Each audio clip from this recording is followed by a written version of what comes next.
Welcome back to your channel Tripitak. आज हम लोग चंपारण सत्याग्रह के बारे में पढ़ेंगे। पीछे का जो छूटा हुआ था 1917 के समय में, तो उसके बाद चंपारण सत्याग्रह, खेरा सत्याग्रह और अहमदाबाद मिल स्ट्राइक, ये तीन टॉपिक जो है ये गांधी जी से रिलेटेड जो टॉपिक है उसी को हम लोगों को समझना है। क्लियर है? क्योंकि चंपारण सत्याग्रह पे हम वीडियो बना चुके हैं आपका बिहार स्पेशल में। बिहार का जो मॉडर्न हिस्ट्री है वो पूरा कंप्लीट हो चुका है। तो अब हम लोग फिर से एक बार ये मॉडर्न इंडिया में चंपारण जो सत्याग्रह है इसको देख लेते हैं। तो अगर हम चंपारण सत्याग्रह देखने का बात करें, मेरा राइटिंग बिल्कुल ही बेकार है और राइटिंग पे नहीं जाना है। थोड़ा सा क्षमा माफी ये सब देते रहना है, दिल बड़ा रखना है लोगों को अपना। चलिए देखते हैं चंपारण सत्याग्रह में क्या हुआ। तो उससे पहले जानिए कि गांधी जी कब आए। तो गांधी जी तो चले गए थे। कहाँ चले गए थे? तो एक मर्चेंट था, अब्दुल्ला नाम था उसका, उसके साथ चले गए थे वो अफ्रीका, साउथ अफ्रीका। तो साउथ अफ्रीका का कहानी गांधी जी वाला वो हम लोग किसी और वीडियो में देख लेंगे। तो 1915 में 9 जनवरी 1915 को गांधी जी हमेशा के लिए भारत आ गए। 9 जनवरी 1915 को गांधी जी हमेशा के लिए भारत आ गए। ऐसा नहीं है कि पहले गए और उसके बाद सीधे 1915 में ही आए, ऐसी बात बिल्कुल नहीं है। बीच बीच में आते जाते रहते थे। 1901 में भी आए थे गांधी जी और गोपाल कृष्ण गोखले से मिले भी थे। तो 9 जनवरी 1915 में गांधी जी परमानेंटली भारत शिफ्ट कर गए। अब जब गांधी जी साउथ अफ्रीका में रहते थे तो वो अंग्रेजों की कुछ मदद किया करते थे, अंग्रेजों की बातों को सुना करते थे। 1905 के समय में शायद एक वॉर हुआ था, बोर वॉर। उसमें गांधी जी अंग्रेजों का सपोर्ट किए थे, वो विदेश में हुआ था। तो कहीं ना कहीं उसी में मतलब इनको कैसर हिंद की उपाधि दी गई थी गांधी जी को। तो गांधी जी और ब्रिटिशर्स का थोड़ा सा अच्छा रिलेशन था। क्लियर है? अब हुआ क्या कि यहाँ आने पे गांधी को जैसे जैसे जब यहाँ गांधी आए तो गांधी के बारे में पहले ही से यहाँ पे चर्चा होते रहता था कि ये साउथ अफ्रीका में कोई एक मतलब ब्लैक या ब्राउन कह लीजिए ऐसा इंसान है और वो बहुत एकदम तहलका मचाए हुए है, रेसिज्म के खिलाफ आवाज उठा रहा है और उसका जो तरीका है मतलब झगड़ा करने का वो बड़ा ही यूनिक है। वो किसी तरीके का कोई मतलब लड़ाई झगड़ा नहीं करना पसंद करता है। ये सारी बातें हम लोग मतलब मार्केट में फैला हुआ था गांधी जी के लिए और अंग्रेजों से उसका बड़ा बनता है, अंग्रेज उसका बात मानते हैं। तो यही सब चल रहा था कि गांधी जी पूरा मतलब घूमे फिरे। अच्छा, 1915 में जब गांधी जी आए उसी समय से वो भारत में एक्टिव हो सकते थे, बट गांधी जी के पॉलिटिकल गुरु, गांधी जी एक इंसान को पॉलिटिकल गुरु मानते थे जिनका नाम था गोपाल कृष्ण गोखले। तो पॉलिटिकल गुरु गोपाल कृष्ण गोखले उनको बताए कि पहले आप यहाँ आए हैं तो थोड़ा यहाँ घूम फिर लीजिए, लोगों को जान समझ लीजिए, लोगों के प्रॉब्लम को देख लीजिए, उसके बाद आप अपना स्टैंड लीजिएगा। तो इसीलिए 1915 में आने के बाद गांधी जी सीधे 1916 के लखनऊ अधिवेशन में पार्टिसिपेट करते हैं। एक साल पूरा घूमते हैं। अब यहीं पर एक इंसान है मुरली भरामा गांव के, वैसे गांव आप लोगों को मॉडर्न इंडिया में याद करने का जरूरत नहीं है। बिहार के चंपारण के एक इंसान थे राजकुमार शुक्ला। ठीक है? कहा? तो 1916 के लखनऊ सेशन में। अच्छा भाई, बिहार जो है आपका, वो बिहार जो है यूपी के बगल में है, ये तो सभी लोग जानते होंगे। यूपी बिहार बोला जाता है। और बिहार का जो चंपारण है वो यूपी के गोरखपुर से बाउंड्री बनाता है। तो इसीलिए हम ये कहना चाह रहे हैं, थोड़ा इसको कोरिलेट करना चाह रहे हैं। तो इसी लखनऊ सेशन में एक नॉर्मल किसानों का लीडर भी आप कह सकते हैं, बट वो लीडर नेतागिरी में नहीं रहते थे। ऐसे ही होता है ना कि किसानों में थोड़ा उनको ज्यादा इज्जत लोग दे रहे हैं। उन्हीं का नाम था राजकुमार शुक्ला, या शुक्ल भी कह सकते हैं आप लोग।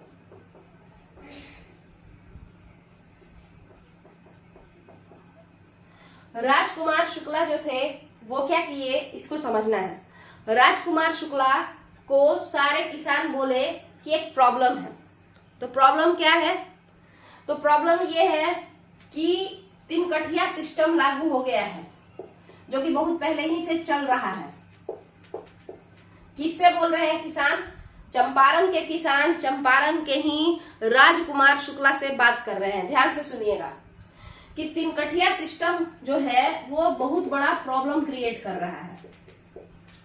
आखिर ये तिनकठिया सिस्टम क्या था, अगर आप लोग हमसे पूछें तो हम इसको बताएं क्या कि तिनकठिया सिस्टम, देखिए 1 बीघा में 20 कट्ठा होता है और 20 कट्ठा में 3 कट्ठा फिक्स करके रखना था। किसके लिए? तो इंडिगो यानी नील की खेती के लिए। अब बात ऐसी थी कि प्लांटर यानी बिजनेसमैन यानी व्यापारी जो लोग नील की खेती करवाते थे, वो लोग किसानों को पैसा दिए। शुरुआती दिनों में हम आपको बता रहे हैं कि किसानों को वो लोग क्या दिए? पैसा दिए एडवांस में, और बोले कि तुमको बीज वगैरह जो भी खरीदना है सबका पैसा हम दे देते हैं, ठीक है, मगर कच्चा माल जब तैयार होगा, जब ये अनाज यानी इंडिगो जब उगेगा तो तुम हमको ही बेचोगे, किसी और को नहीं बेचोगे।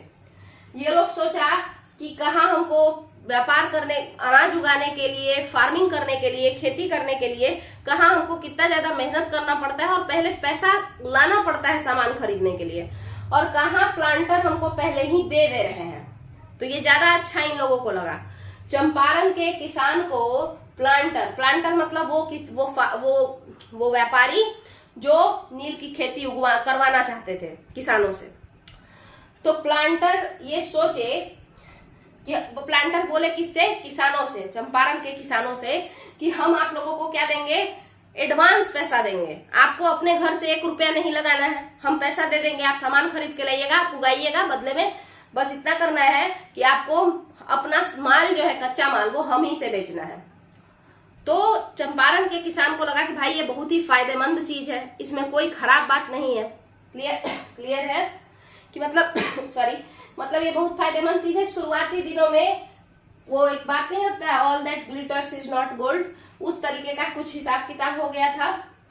और शुरुआती दिनों में फार्मर प्लांटर्स को बहुत पसंद किए, उनका जो प्रपोजल था उसको बहुत पसंद किए और काम करने लगे, और इस तिनकठिया सिस्टम के माने भागीदार हो गए, साझेदार कह लीजिए, पार्टनर टाइप के, कि ठीक है करेंगे हम लोग।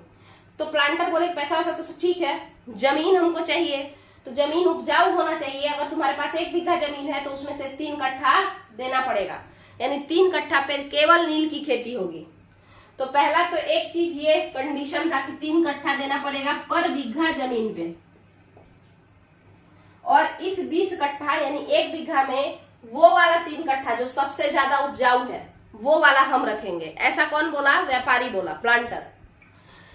इसके बाद इसके अलावा क्या हुआ तो आपको बता दे हम कि सबसे ज्यादा ये जो इंडिगो है, अगर आप इसको उगाते हैं तो उगाने के बाद अगला 2-3 साल तक वो जो 3 कट्ठा इलाका है, वो जो रीजन है, कुछ दिनों के लिए वो बंजर हो जाता है, फिर उस पर कुछ भी नहीं उगेगा कुछ दिनों तक। क्लियर है? तो इससे आने लगा इनफर्टिलिटी, लैंड जो है वो खराब होने लगा, जो फार्मर्स का लैंड है वो सब खराब होने लगा। और फिर अब ये 3 कट्ठा है, ये वाला, ये मान के चलिए ये पोर्शन है, इसमें 20 कट्ठा का प्लॉट है, पहले ये 3 कट्ठा दे दिए, ये खराब हो गया, अब ये बंजर हो गया इंडिगो उगाने से। तो फिर अगला साल हम क्या करेंगे? इधर वाला पोर्शन यूज करेंगे कि अब इसमें जो सबसे बेहतर है वो कौन है, तो ये वाला, तो इसको यूज करेंगे। तो कहीं ना कहीं ये क्या हो रहा था, फार्मर्स को पता भी नहीं चल रहा था, और उनका जो सबसे मेन संपत्ति था वो मेन संपत्ति उनके हाथों से जा रहा था, जो कि उनका खेत था।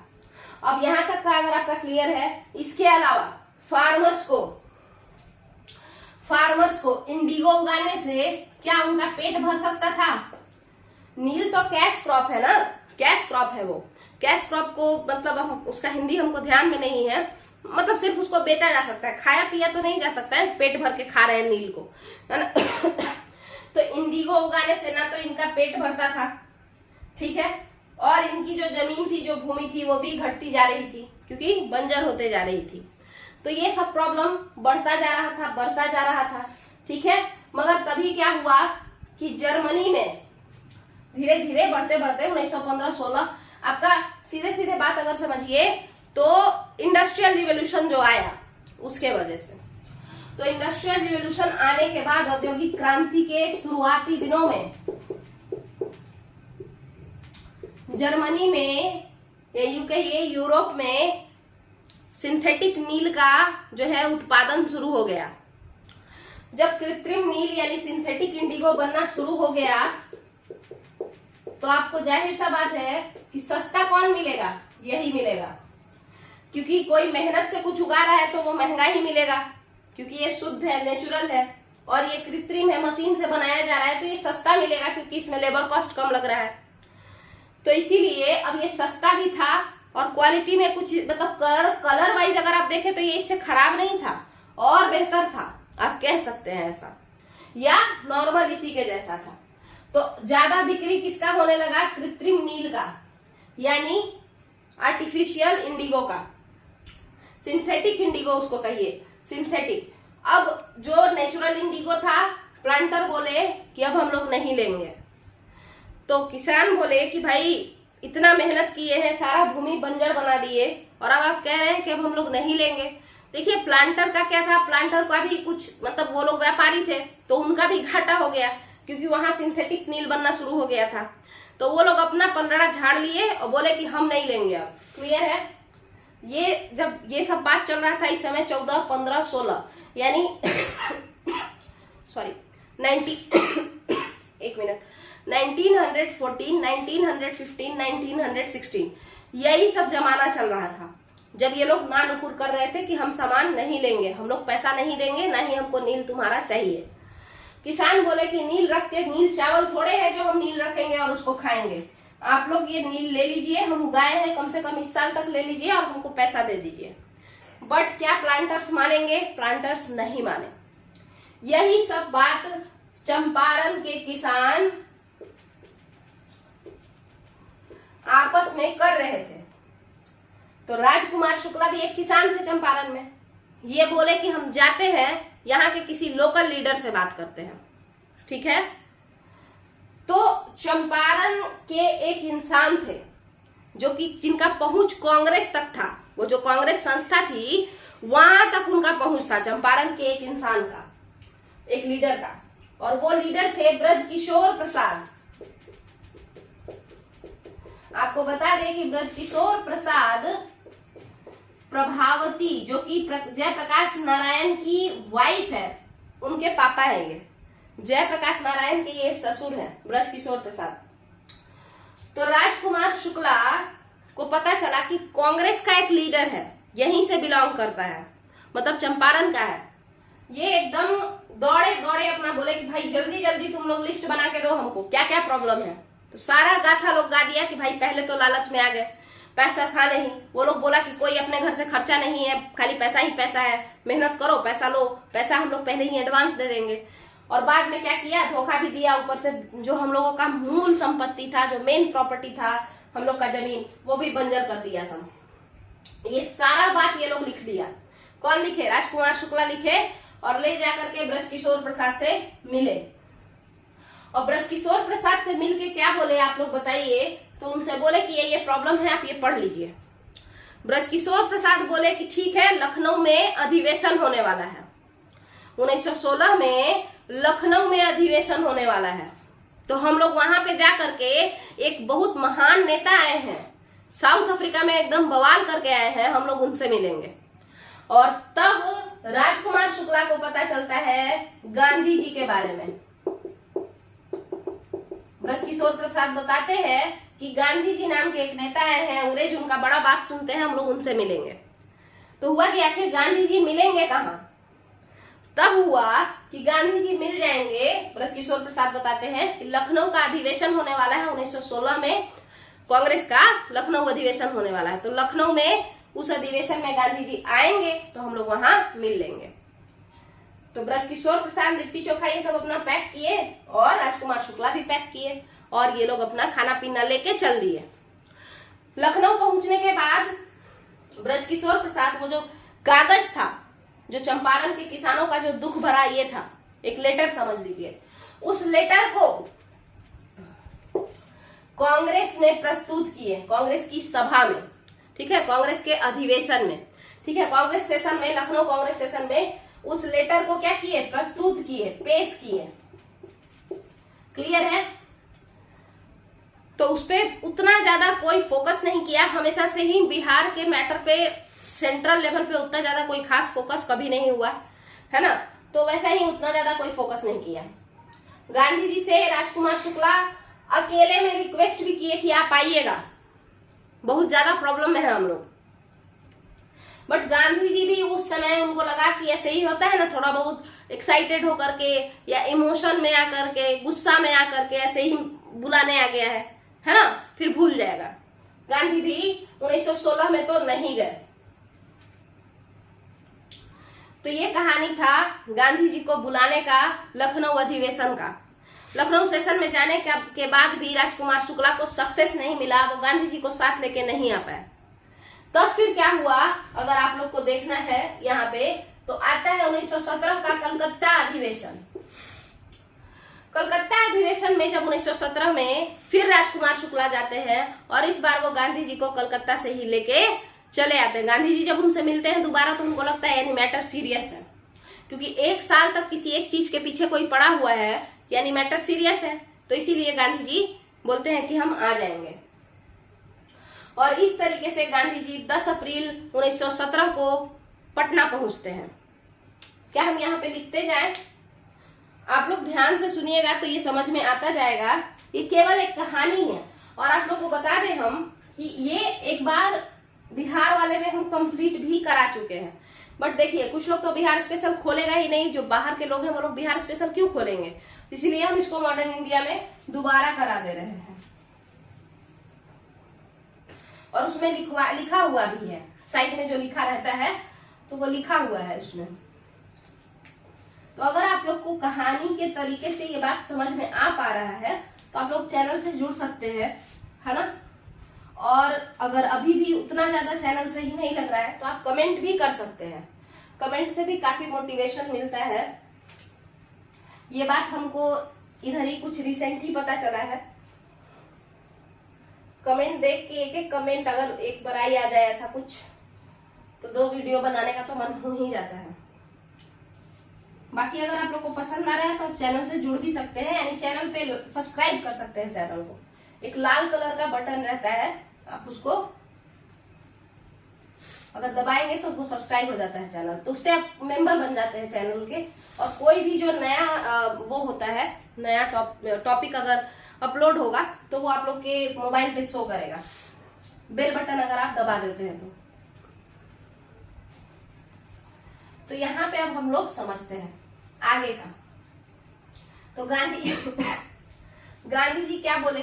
गांधी जी बोले कि हम आएंगे, और 10 अप्रैल को पटना आ गए गांधी जी। 10 अप्रैल को पटना आ गए। पटना आते ही पटना के जो लीडर्स थे, कुछ लोकल लीडर्स और कुछ जो सेंट्रल लेवल पे भी फेमस थे, सब लोग गांधी जी से मिलने हैं और गांधी जी के साथ सोचे कि चंपारण हम लोग भी चलते हैं। ठीक है, तो कौन कौन लीडर थे, बीपीएससी पूछा था, तो देख लीजिए। गांधी जी के साथ जो लीडर थे, राजेंद्र प्रसाद, ठीक है, राजेंद्र प्रसाद थे जो प्रेसिडेंट बने आगे चल के भारत के, डॉक्टर राजेंद्र प्रसाद थे। इसके अलावा इनके अलावा जो एक और इंसान थे, वो होम रूल लीग जो चल रहा था ना, तो पटना में उसके अध्यक्ष थे मजहरुल हक। तो वही अध्यक्ष, होम रूल लीग के अध्यक्ष, वो भी गांधी जी से मिलने आए और साथ में चंपारण गए। थोड़ा सा खांसी होने की वजह से वीडियो में बिना मतलब का आवाज जाएगा, बट उसके लिए सॉरी हम पहले ही से बोल देते हैं। तो मजहरुल हक, थोड़ा सा आप लोग मैनेज कर लीजिएगा उसमें।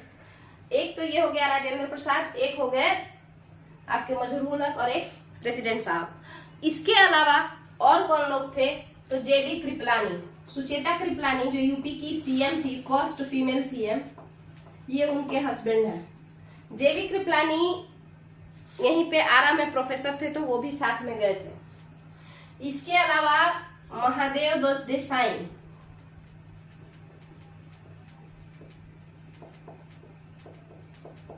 और नरहरि पारिक, ये लोग गांधी जी के साथ ही आए थे।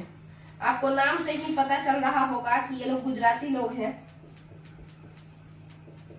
एक जो है गांधी जी के क्या है, तो गांधी जी के एक तरीके से समझ लीजिए तो परमानेंट एक सेक्रेटरी जैसा समझ लीजिए, और एक उनके फ्रेंड हो सकते हैं। तो यही लोग, ये 5 लोग और प्लस एक गांधी जी, सभी लोग एक साथ इकट्ठा होकर के पटना के ऊपर, पहले मुजफ्फरपुर पड़ता है तो मतलब ये वैशाली, हाजीपुर, मुजफ्फरपुर ऐसे पार करते हुए चंपारण पहुंचे।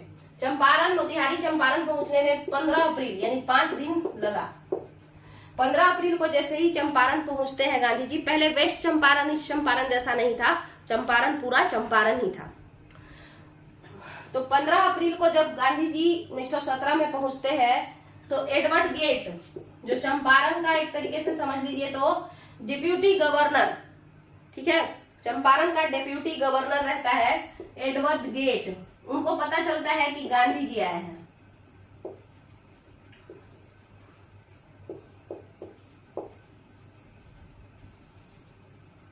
एडवर्ड गेट को पता चलता है कि गांधी जी आए हैं। तो गांधी जी आए हैं, गांधी जी का अंग्रेजों से बनता है। तो पहले तो एडवर्ड गेट नॉर्मल रहता है, बट उसका रीजन क्या है, गांधी जी के आने का एजेंडा क्या है, ये जब वो जानता है कि वो चंपारण के फार्मर्स का प्रॉब्लम सॉल्व करने आए हैं, गांधी जी को एडवर्ड गेट बोलता है कि चले जाओ भाई यहाँ से, ठीक है, मत आओ यहाँ पे बिना मतलब का कचकच करने। मगर गांधी जी कहाँ जो मानने वाले, वो अपना बोले कि हम किसानों का तो मदद करेंगे, आप लोगों को प्लांटर्स से बात करना पड़ेगा। प्लांटर्स कौन थे, इन्हीं लोगों के तो भारे पर के लोग होते थे। जब तक ले सरकार बिजनेसमैन को सपोर्ट नहीं करेगी तब तक ले गरीबों को वो लूट कैसे सकता है ना। इसका मतलब ये सारे लोग एक ही थाली के चट्टे बट्टे रहते थे। एडवर्ड गेट प्लांटर्स के खिलाफ नहीं जाता है, किसानों को ही बोलता है कि वो लोग लालची थे, वो लोग खुद ही आए थे, खुद ही जुड़े थे। और प्लांटर्स के लिए बोलता है कि प्लांटर्स का तो खुद का मजबूरी समझो, सिंथेटिक फाइबर, सिंथेटिक नील, सिंथेटिक इंडिगो वहां पे जर्मनी में होने लगा है, तो वो लोग कहाँ से पैसा देंगे, वो लोग क्यों खरीदेंगे सामान, कच्चा माल जो प्राकृतिक नील है उसको। और गांधी जी कहते हैं कि देखिए बाकी सब तो ठीक है, अगले साल से भले आप मत दीजिएगा, इस साल भर जो सामान उपजाया है लोग उसका पैसा दे दीजिए। एडवर्ड गेट उनको जेल में पकड़ के बंद कर देता है। अभी तक बात चल रहा था, बट अब क्या होता है, इतना वो बोलते हैं इस साल भर का पैसा दे दीजिए, तो एडवर्ड गेट उठाता है और जेल में डाल देता है। गांधी जी जेल में चले जाते हैं। जब गांधी जेल जाते हैं, जब गांधी जी जेल जाते हैं तब क्या होता है, तो उस समय सारा चंपारण के जितने भी फार्मर्स हैं सभी लोग आकर के जेल के सामने धरना प्रदर्शन करते हैं और कहते हैं गांधी जी के लिए कि राम जैसे हैं वो कैसे हैं, राम जैसे हैं। हालांकि ये बात थोड़ी देर बाद कहेंगे, 1 मिनट रुक जाइए। इनको कहते हैं कि गांधी जी को छोड़ दो तुम लोग। चंपारण के फार्मर कहते हैं गांधी जी को छोड़ दो, तमाशा मत करो, नहीं तो फिर क्या करेंगे, नहीं तो फिर तुम लोगों को पीटेंगे, तंग करेंगे, विद्रोह करेंगे, इसी तरीके का धमकी दिया गया होगा। गांधी जी जेल से निकल जाते हैं।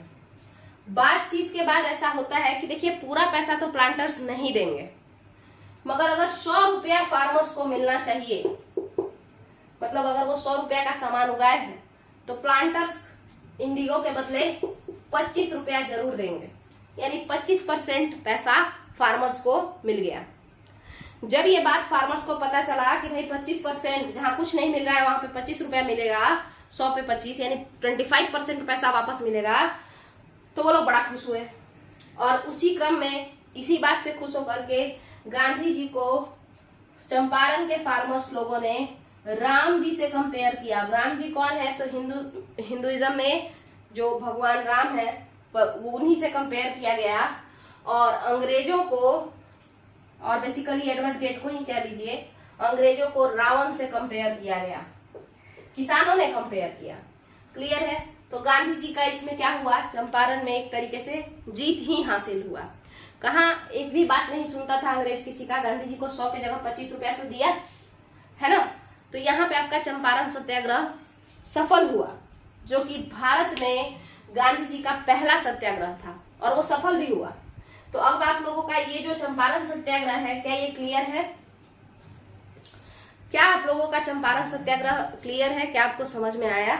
अगर आपको वीडियो पसंद आया है तो आप चैनल से जुड़ सकते हैं, वीडियो को लाइक कीजिए, चैनल को सब्सक्राइब कीजिए, वीडियो को शेयर कीजिए। अगर आप लोगों को कुछ भी अजीब लगा है आप नीचे कमेंट में बता सकते हैं।